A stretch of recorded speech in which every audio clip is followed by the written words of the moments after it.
On June 12, 2026, something happened that economists had debated for years as a theoretical possibility, not an actual event.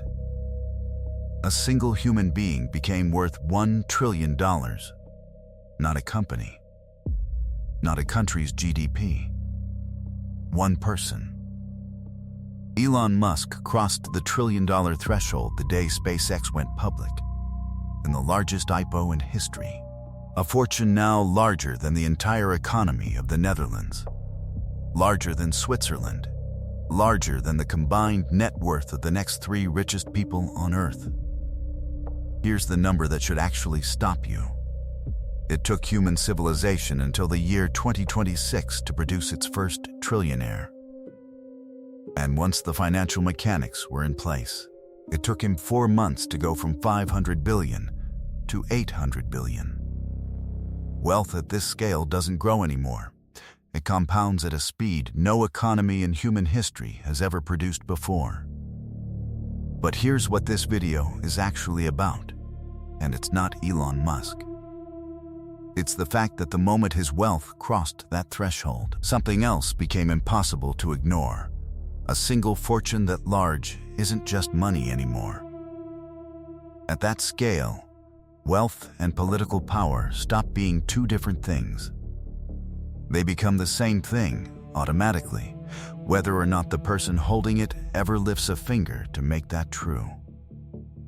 That's not a new phenomenon happening to one man in 2026. It's a playbook, a set of repeatable moves the wealthiest people in any society have used for over a century to make sure power never actually leaves their hands, no matter who wins an election, no matter how the public feels about it. This video isn't about whether Musk deserves his fortune, or whether he's a good or bad person. We're not going to spend the next 40 minutes talking about him at all. We're going to use this single historic moment, the literal birth of the first trillionaire, as the doorway into something much older and much bigger. The actual mechanics of how concentrated wealth becomes political power, who designed the system that allows it, and why democracies have struggled to stop it for over 200 years. It starts, strangely enough, not in 2026. It starts in 1895 with a vote that most people have never heard of that erased an entire law in a single afternoon. Here's a mistake almost everyone makes when they think about money and politics. We imagine it like a transaction. A rich person wants something from the government, so they pay for it. A donation, a favor, a bribe. Money goes one direction, power goes the other, and once the transaction is done, it's over. That picture is comforting because it makes corruption sound like an event, something you could catch, prosecute, and stop. But that's not actually how this works. And if you only look for the bribe, you will miss almost everything that actually matters, including what just happened with that trillion-dollar fortune we opened this video with. The real mechanism is simpler and far harder to interrupt. Past a certain threshold, wealth itself functions as power, not as a tool you use to acquire power. As a form of power, on its own, automatically, whether or not the person holding it ever lifts a finger. Think about what concentrated wealth actually lets someone do, just by existing. It lets you survive a bad year that would bankrupt someone else. It lets you wait out a regulation, a lawsuit, a public scandal, for years, while everyone else involved runs out of money, runs out of patience, or simply gives up. It lets you employ people whose entire job is to find the next legal maneuver, the next jurisdiction, the next structure that keeps your fortune one step ahead of anyone trying to touch it. None of that requires writing a check to a politician. It requires nothing at all, except having enough money that time, law, and bureaucracy all start working differently for you than they do for everyone else. This is why a useful way to think about extreme wealth isn't rich people who also happen to have influence. It's closer to this. Concentrated wealth is one of the ways a society distributes power, the same way an elected office is or a military rank is. Some people are empowered by votes, some are empowered by command of an army, and some are empowered simply by how much capital sits under their name. People empowered this way don't need a title. They don't need to run for anything. They don't even need to be popular, or visible, or known. There are thousands of them in any large country, and you have never heard most of their names. What unites all of them isn't an ideology, or a political party, or even an industry. It's a single, almost biological instinct. The instant you have enough wealth to lose, you become obsessed with defending it. For most of human history, that defense was physical. If you were the wealthiest landowner in your region 500 years ago, your fortune was only as safe as your ability to defend it with force. Because the next ambitious noble, the next invading army, the next palace conspiracy could simply take it from you. Wealth and violence were tangled together for almost all of recorded history. Something changed when the modern state showed up. For the first time, the wealthy didn't need their own armies to protect their fortunes. The state would do it for them. Police, courts, contract law, property rights, all backed by force. But force the wealthy no longer had to personally wield. In exchange for giving up their private armies, the ultra-wealthy got something arguably more valuable: the appearance of being merely rich. Not political.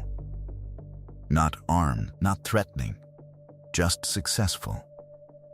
But here's the part of the deal that almost never gets mentioned, and it's the part that explains everything that follows in this video.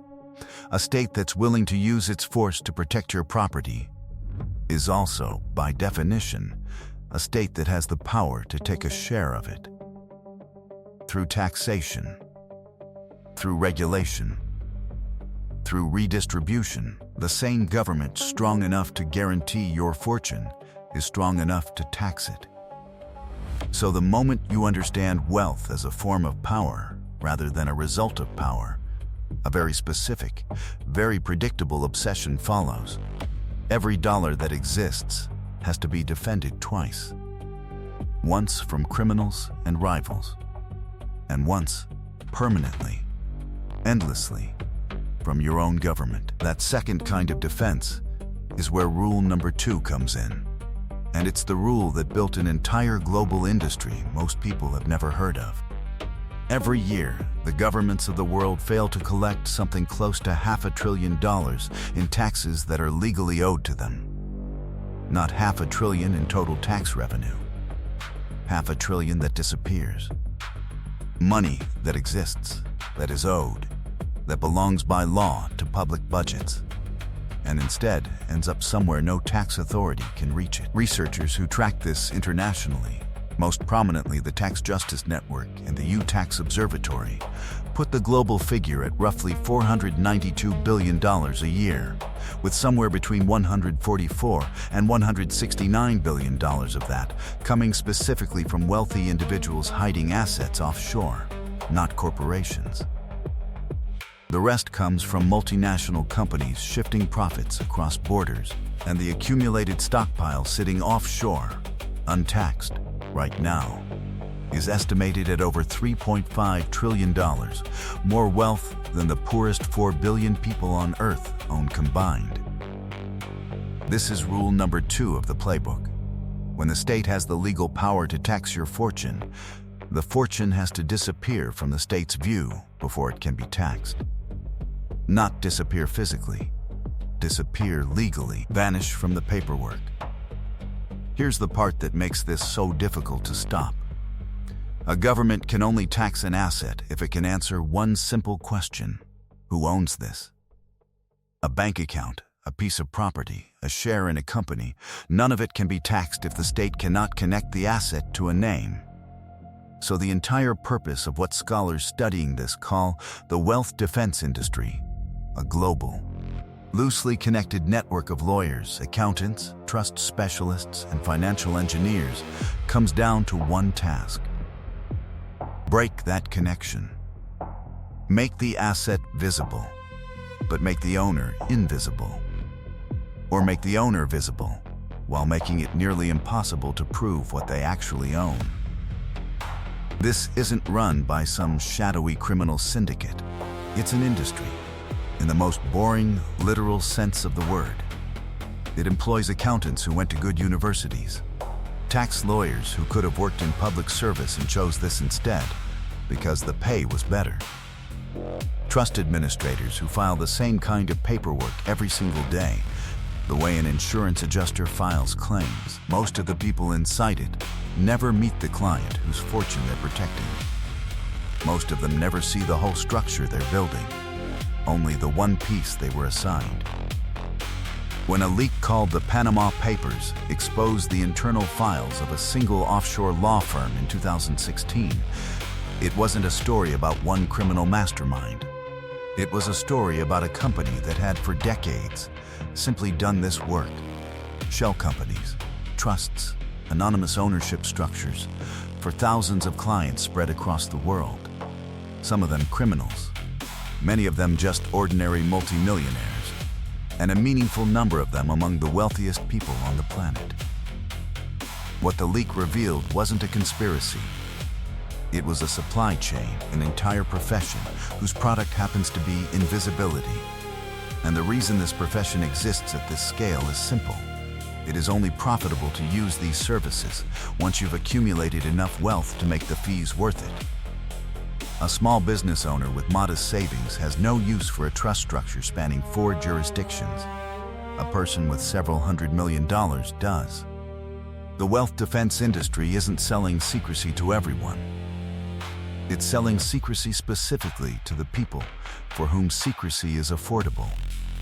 Which means, by design, the wealthier you are, the more of this protection you can buy. This is why oligarchy, as a system, doesn't look like a handful of obviously corrupt billionaires writing checks to politicians. It looks like thousands of unremarkable professional service workers doing unremarkable-looking jobs that in aggregate add up to one of the largest invisible transfers of wealth in the modern world, out of public budgets and into private hands that no government can quite see. But hiding the money is only half the playbook. Because hiding only works until someone finds it. And when a government does eventually catch up, when the paperwork is too thin, the trail too obvious, the political will too strong, the wealth defense industry has a second move available. One that doesn't require hiding anything at all. It requires changing the law itself. Let's go back to that vote we opened this video with. 1895, 5 judges, 4 judges, 1 income tax, erased. To understand why that moment mattered so much, you need to see the world it happened in. By the final decades of the 1800s, a handful of men had built something the world had never quite seen before. Total, vertical control over entire industries: oil, railroads, steel, banking. A small number of companies didn't just compete in these markets. They effectively became the market, swallowing competitors until there was nothing left to compete with. The wealth this produced was staggering, and staggeringly concentrated. By the late 1800s, the richest 1% of Americans owned roughly half the wealth in the entire country. This era earned a name that still gets used as shorthand for extreme inequality today: the Gilded Age. Gilded, meaning covered in a thin layer of gold over something far less valuable underneath. And the wealth defense of that era wasn't a law firm in a tropical jurisdiction. It was something far more direct, buying the government itself. Local judges, state legislatures, United States senators, who at the time weren't even elected by ordinary voters. We'll come back to that. The wealthiest men in the country didn't need to hide their fortunes from a government they could simply own outright. This is why this era's wealthy weren't called oligarchs yet. They were called robber barons.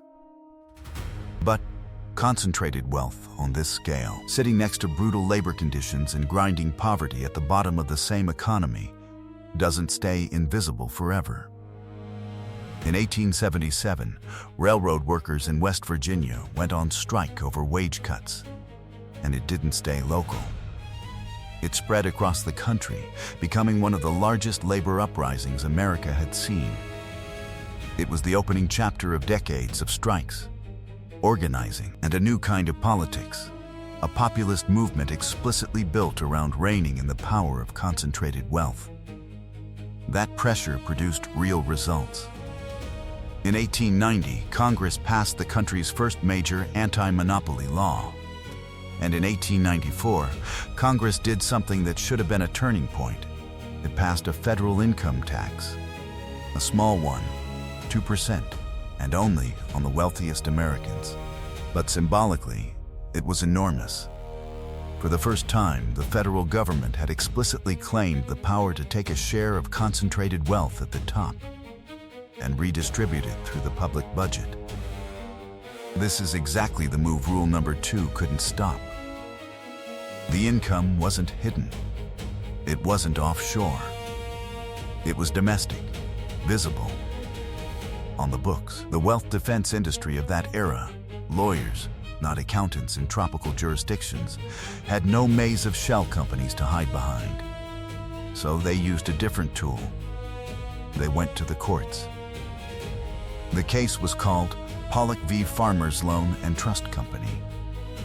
A shareholder in a New York trust company sued to block the new income tax, arguing it violated a technical clause in the Constitution requiring certain kinds of taxes to be apportioned by state population. It reached the Supreme Court in 1895. The first time the justices heard the case, they couldn't even agree. The vote split 4-4, with one justice abstaining due to illness. The case was reheard, and in May of 1895, in a decision written by Chief Justice Melville Fuller, the court ruled 5-4 that the income tax was unconstitutional, not flawed, not in need of revision, unconstitutional in its entirety. 4 justices dissented forcefully. One of them, Justice John Marshall Harlan, argued the majority was inventing a constitutional barrier that didn't actually exist in order to reach the outcome it wanted. He was outvoted. And just like that, a law passed by the elected representatives of the entire country, applying only to the wealthiest Americans, ceased to exist. Not because voters changed their minds, not because Congress repealed it, because 5 men in a courtroom decided it shouldn't exist, and under the American system, that was enough. This is rule number 3 of the Playbook, and it's the most powerful one. When you cannot hide your wealth from the law, change what the law is allowed to do. You don't need to win every election. You don't need to control every legislature. You need control over the one institution that can override what every elected legislature decides. And in the American system, that institution is the Supreme Court. The income tax that the wealthy of the Gilded Age managed to kill in 1895 did not come back as ordinary legislation. It took an amendment to the United States Constitution itself, the 16th Amendment, ratified in 1913. Nearly 20 years later, an entire political generation, just to undo what 9 unelected judges had done in a single afternoon. Watch what happened on the other side of that fight. Once the income tax finally took hold after 1913, something measurable happened to the concentration of wealth in America. It didn't just slow down. It reversed. For decades through the middle of the 20th century, a period many economists now call the Golden Age of broadly shared American capitalism. That reversal proves something important. This isn't a permanent, unstoppable force. The Playbook can be beaten. But notice what it took. Not one election. Not one piece of legislation. A constitutional amendment a generation of sustained political pressure, and an institutional opponent willing to fight a battle that lasted 20 years. Which raises an uncomfortable question.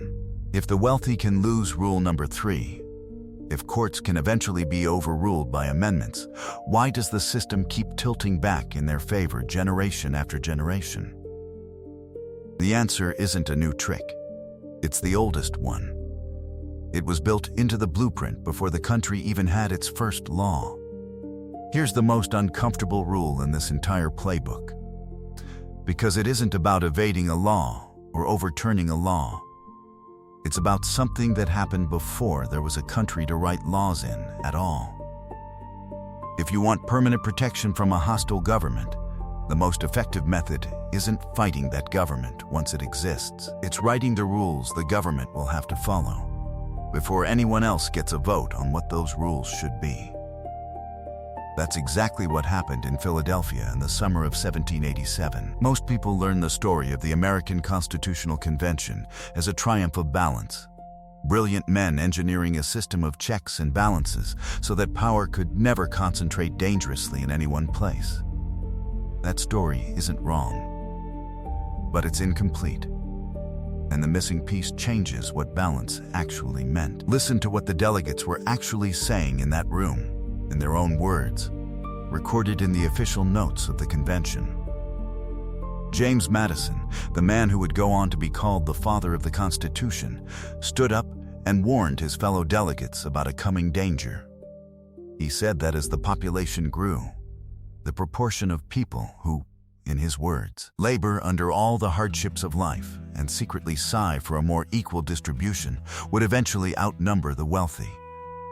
And under a system where everyone votes equally, he warned, the power will slide into the hands of the former. Read that sentence again. The fear Madison voiced wasn't that democracy would fail to represent ordinary people. It was the opposite, that democracy might represent them too well, and the wealthy minority would lose control as a result. This wasn't a fringe view in the room. Multiple delegates expressed versions of the same concern, that pure direct democracy was dangerous specifically because it could empower the poor majority against the propertied minority. The solution they engineered wasn't to make the system more democratic to address that imbalance. It was to build permanent structures that would prevent a popular majority from ever fully getting its way. Look at what they actually built, piece by piece. The government would be split into 3 branches, a deliberate, celebrated safeguard against any single source of power dominating the country. School children learn this as the genius of the system, power spread out. So no king, no faction, no mob can seize it all. But look closer at how each piece of that spread out power actually got chosen.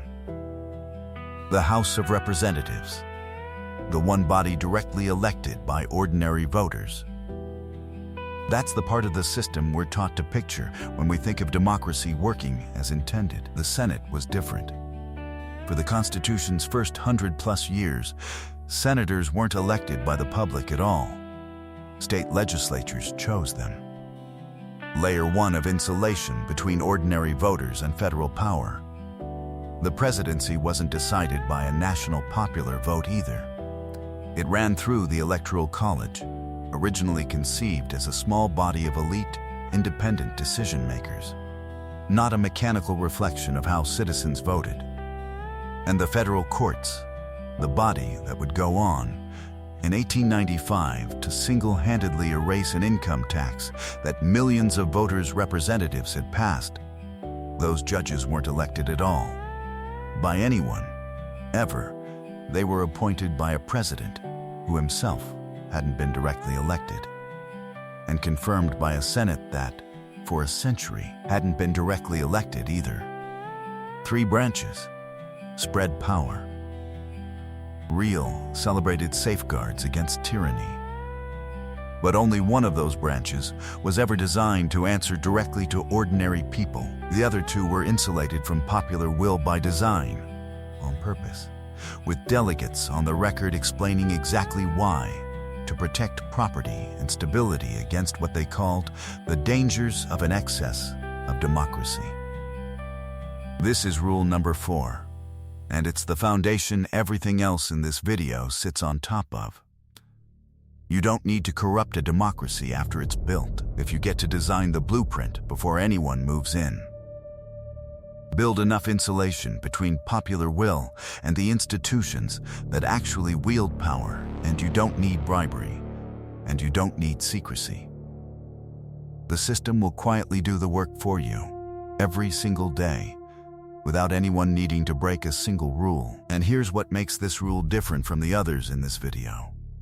It isn't unique to the United States. Versions of this same insulation, appointed upper chambers, independent courts empowered to override elected legislatures, complex multi-step election processes, became the template that spread to democracies around the world over the following 2 centuries. Which means the tension at the heart of this entire video isn't a flaw that crept into democracy somewhere along the way. It was there in the source code. On day 1. So far, every rule in this playbook has been about defense, hiding money, changing laws, designing institutions before anyone else gets a vote.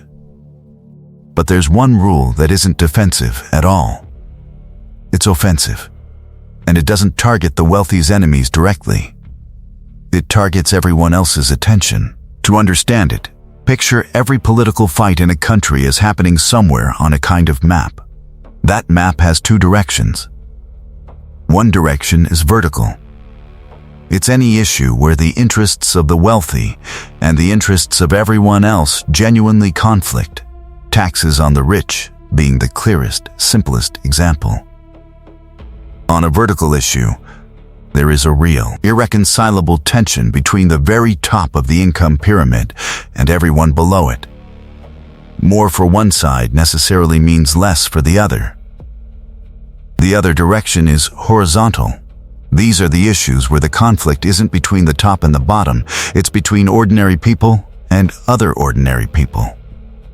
Disagreements over culture, religion, identity, lifestyle, immigration, social values. Real disagreements, often deeply felt, often legitimate. But disagreements that exist almost entirely among people who are, economically, on the same level. Here is the finding that researchers studying concentrated wealth keep coming back to, again and again, on horizontal issues. Ordinary citizens actually have real influence over outcomes. Society does shift, over time, based on what large numbers of regular people believe and vote for. Democracy, on these issues, works roughly the way you were taught it works in school. But on vertical issues, the ones that pit concentrated wealth against everyone else, that influence collapses. A widely cited 2014 academic study examined nearly 2,000 specific policy questions in the United States over several decades, and measured how much the preferences of average citizens correlated with what actually became policy, compared to the preferences of wealthy Americans. The finding was stark. The preferences of ordinary citizens showed almost no measurable relationship to what governments actually did. The preferences of the wealthy did. This doesn't mean voting is meaningless, or that democracy is theater. It means something more specific, and in some ways more unsettling. Your vote matters enormously, right up until the moment it conflicts with what concentrated wealth wants. At that boundary, something changes. Which brings us to the actual function of rule number 5. If you are a system that benefits from keeping vertical issues off the table, the single most effective strategy available to you is making sure ordinary people spend as much of their political energy as possible fighting each other over horizontal ones. It doesn't require a conspiracy, or a secret memo, or a coordinated plan. It only requires that wealthy interests across the entire political spectrum are equally comfortable with the public's attention staying anywhere except the vertical axis. A media environment, a political class, and a cultural conversation that constantly redirects outrage sideways toward other ordinary people, other communities, other tribes, rather than upward, toward the actual concentration of power and wealth sitting above everyone, is not an accident. It is the most efficient possible outcome for anyone who benefits from the status quo, whether or not they ever lifted a finger to cause it. Notice something else this explains. People across the political spectrum can despise each other, hold completely opposite values, and disagree on almost everything, and still, every single one of those competing camps can be left almost entirely undisturbed on the one axis that would actually threaten concentrated wealth. Two sides can fight bitterly over a horizontal issue for a generation, and at the end of it, the distribution of wealth at the very top hasn't moved an inch, because that was never what the fight was actually about. The last time concentration of wealth became visible enough and discussed openly enough to genuinely threaten that pattern was the period right after the Gilded Age, when, as we saw 2 blocks ago, labor uprisings and populist political movements forced vertical issues onto the table directly, hard enough that an income tax and anti-monopoly laws actually passed. Researchers who study this call moments like that periods of in-your-face wealth concentration, when the imbalance becomes so visible that horizontal distractions stop working as well as they used to, and people start asking vertical questions instead. Many of the people who study this argue we are living through another one of those moments right now, and it's worth noticing. The same week a single human being crossed $1 trillion, the headlines about it focused almost entirely on the achievement, the technology, the milestone. Very few of them asked the vertical question this video is asking, which raises the only question that actually matters by this point in the video. If this playbook is real, if it has been running quietly for over a century, defended by hidden money, friendly courts, an insulated constitutional design, and a public kept looking sideways instead of up, does that mean nothing can ever actually change? History says otherwise, and it says so for a very specific, very instructive reason. Let's put the entire playbook on the table at once, because seeing all 5 rules side by side is where this video earns its title.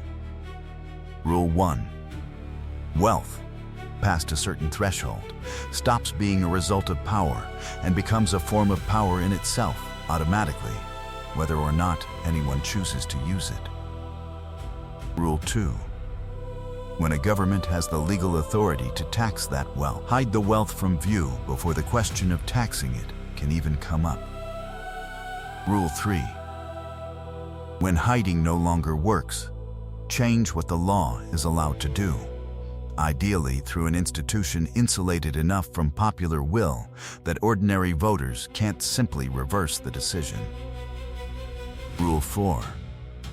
Don't wait for any of this to become necessary. Build the insulation directly into the foundation of the system itself before anyone else has a vote on what the foundation should look like. Rule 5. Keep public attention pointed sideways at every other ordinary person instead of upward at the structure sitting above everyone. 5 rules. Each one quiet. Each one legal, or at least technically defensible. None of them require a single bribe caught on camera, a single smoking gun memo, or a single mustache-twirling villain. That's not a flaw in the playbook. That's the entire design. A system this effective doesn't need to hide in the shadows, because by the time you can see it clearly, it's already finished working. Here's what should genuinely unsettle you. Every one of these 5 rules is still actively running today, in some form, in essentially every functioning democracy on Earth. Not as history, as current events. The $1 trillion fortune that opened this video isn't an exception to this playbook. It's simply the largest, clearest, most visible data point it has ever produced. The wealth defense industry that moved trillions offshore in the 20th century has only grown larger and more sophisticated since. Court systems insulated from direct democratic accountability still settle questions that elected legislatures already decided. Constitutional structures written in the 1700s and 1800s, built, in the explicit words of their own authors, to prevent an excess of democracy, are still the operating system every modern reform has to run on top of. And the horizontal fights dominating headlines and timelines right now, on every side of every political spectrum, are still doing exactly what they have always done, occupying the attention that might otherwise turn vertical. This is the part of the video where it would be easy to land on something fatalistic, to tell you that none of this can change, that it's pointless to pay attention, that the playbook always wins. That would be a lie. Because there's something genuinely true that this video hasn't mentioned yet. The playbook has been beaten before. Not erased, it's never been erased anywhere, ever. But pushed back, hard, measurably, for decades at a time. It happened once, in direct, traceable response to the same 5 rules you just watched play out. And the way it happened tells you almost everything about what it would actually take to do it again. That's where we're going next, and it ends with a question every viewer of this video should be sitting with by the time the credits roll. Are you watching for a moment like that right now? Or already living in the middle of one without realizing it? If this is the kind of structural story you want more of, not breaking news, not hot takes, but the actual mechanisms underneath the headlines, that's exactly what this channel exists for. Subscribing means you won't miss the next one. Go back to where this video started. Not 1895, June 12th, 2026. $1 trillion attached to a single name for the first time in human history. It would be easy to watch a moment like that and think it's about one extraordinary individual, one extraordinary company, one extraordinary year. This video exists because that framing misses almost everything that actually matters. That number isn't the story. It's a symptom of a system that has been running the exact same 5 rules for over 130 years, and 1895 is proof of both how powerful that system is and how beatable it eventually was. That moment in 1895 wasn't the end of the story. It was the version of this playbook losing, eventually, just slowly enough, that almost nobody alive today remembers how close it came to never happening at all. It took the Gilded Age becoming impossible to ignore. It took railroad strikes spreading across an entire country. It took decades of populist politicians who got laughed at, dismissed, and ignored for years before anyone took them seriously. It took a constitutional amendment, the hardest, slowest, most deliberately difficult tool available in the entire American system, just to undo what 9 men had decided in a single afternoon. And even then, it didn't happen because people simply voted differently one Tuesday. It happened because, for an entire generation, ordinary people refused to stop talking about it. They kept the vertical question on the table again and again, long after it would have been easier to give up and let the horizontal fights of their own era absorb all their attention instead. That's the part of this story that should actually change how you think about all 5 rules in this playbook. Every single one of them is real. Every one of them is still running, and every one of them has, at some point in history, been pushed back. Not permanently, not perfectly, but measurably, by people who simply refuse to stop noticing. Here's the honest, uncomfortable truth this video has been building toward the entire time. There is nothing wrong with someone getting rich. Building something valuable, taking a risk, creating a business that makes people's lives better, and being rewarded for it. None of that is the problem this video is describing. Not even at the scale of $1 trillion on its own. The problem is specific, and it's worth saying plainly, one final time, when a small number of people are able to play by a different set of rules than everyone else, in order to protect what they already have, when they can hide their fortune from the same laws everyone else has to follow. Rewrite those laws through institutions insulated from a popular vote, and quietly benefit from the rest of us fighting each other instead of looking up. That isn't success. That's a system rigged at the level of its own blueprint. And blueprints, unlike conspiracies, can be redrawn. Slowly, imperfectly. But they can be redrawn. History has already proven it. Once, in exactly this country, against exactly this playbook. The 5 rules in this video aren't a reason to give up. They're a map, and the first step of changing anything in any system has always been the same.